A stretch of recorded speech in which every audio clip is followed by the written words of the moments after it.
Salam əziz tamaşaçılar. Kimin ki tarixə həvəsi yoxdur, tarixi mövzulara həvəsi yoxdur, türk tarixinə, Rumlara həvəsi yoxdur, videoya baxmasın.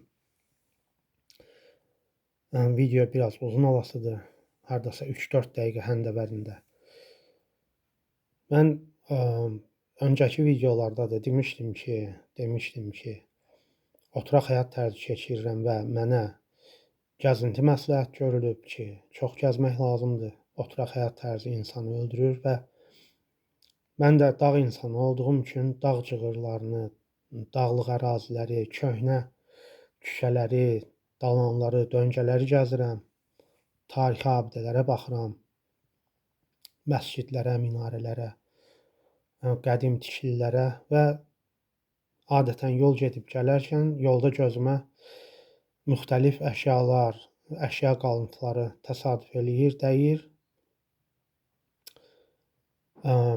və onların bəzilərinin tarixi dəyəri olduğu üçün, tarixi əhəmiyyət kəsb elədiyi üçün onları götürüb araşdırdıqdan sonra muzeyə təhvil verirəm.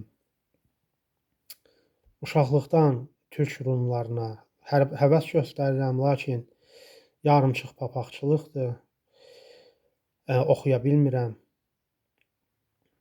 Təəssüflər olsun ki. Və hal-hazırda mənə mütəxəssis fikri lazımdır. Ümid eləyirəm ki, videoya baxan insanlar arasında runik əlifbanı oxuya bilən insanlar olacaq və mənə tövsiyələrini verəcəklər. Deməli, bu gördüyünüz predmet, əşya, qaşıq və yaxud çəngəl qalıntısıdır, qalığıdır. Ortada gördüyünüz kimi çatı var. Heyf ki, ön hissə qalmayıb, itirilib, qırılıb, yoxdur. Həmin əraziyə mən baxsam da qalan hissəsini tapa bilmədim. Deməli, qaşığın üzərində runik damğa var. Ruslar kleymo deyirlər, biz damğa deyirik. Və bu damğada çox güman ki, Orxon Rumları və yaxud bənzər türk Rumlarıdır. Mən oxumağa çalışdım. 5 hərfdir. Hərflər yazılışı təxminən bu cürdür. Buradakı 2 hərf tam şəkildə oxunur. Buradakı 2 nöqtə də tam şəkildə görünür.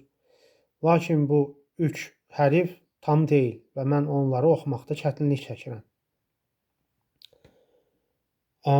Orxon Rumlarını, türk Rumlarını ümumiyyətlə, Avropa xalqlarının Rumlarını, hətta ivriti də, yəhudilərin istifadə etdiyi əlifbanı da araşdırdım, baxdım və uyğun gələni məncə Orxon Rumlarıdır. Orxon Yenisey abidələrində olan runik yazının bənzəridir. Sağ tərəfdə olan, deməli, düz xət 2 nöqtədən sonra 2 nöqtə Orxon Rumlarında, ümumiyyətlə Rumlarda 2 nöqtə bir sözü digər sözdən ayırmaq üçün istifadə olunub. Deməli, birinci düz xət şəklində əlifə oxşayan hərf S-dir. İkinci hərf bizim hal-hazırda X hərfinə bənzəyən ya N-dir, ya Z-dir, ya N-dir, ya Z-dir. Digər 2 hərfi bilmirəm nədir, uyğununu tapa bilmədim. Sonuncu hərfi isə R-dir. Google-da axtarış sistemində olan məlumatlardan belə görünür ki, bu cür əşyalar orta əsrə və ondan sonraki dönəmlərə xas əşyalardır.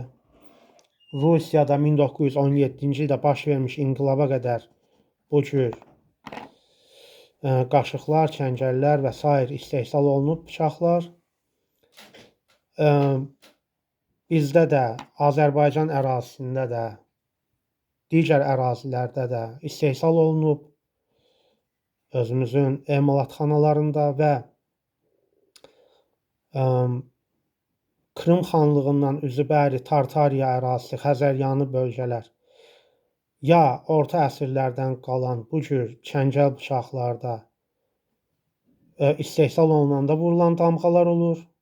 Türk damğaları hər hansısa bir nəslin simvolunu göstərir, ailənin damğasını göstərir və yaxud varlı ailələr Rusiya imperiyası dövründə bu cür qaşıqlardan alıblar və öz damğalarını vurdurublar. Hal-hazırda mənim bilgim bu qədər. Mənə aydınlıq, daha da aydın olsun deyə məsələ bu yazını oxumaq gərəkir. Bu predmeti də tarixi yaddaşımızdır deyə muzeyə təhvil verəcəyəm. Çox şadam, xoşbəxtəm ki, uşaqlıqdan həvəs göstərdiyim mövzu ilə bağlı tapıntını Allah mənə nəsib eləyib. Muzeylə də danışmışam ki, tədqiq etdikdən sonra bu əşyanı muzey dəyəri olduğu üçün, tarixi dəyəri olduğu üçün onlara təqdim eləyəcəyəm. Belə, əgər siz runik əlifbanı oxuya bilirsinizsə, mümkün qədər mənə deyin şərhlərdə ki, burada nə yazılıb. Ola bilsin, mən yaxşı seçə bilmirəm yazını. Bu predmetin makrosyomka, makro çəkilişini də aparıb şəkli videonun başlanğıcında yerləşdirəcəyəm inşallah. Alınmasa zastavka şəkli kimi qoyacağam.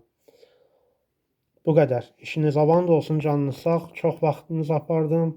Ümid eləyirəm ki, məsələyə aydınlıq gətirən şərhlərdə hər hansısa bir izləyici olar. Əvvəlcədən minnətdarlığımı bildirirəm. Çox sağ olun, var olun.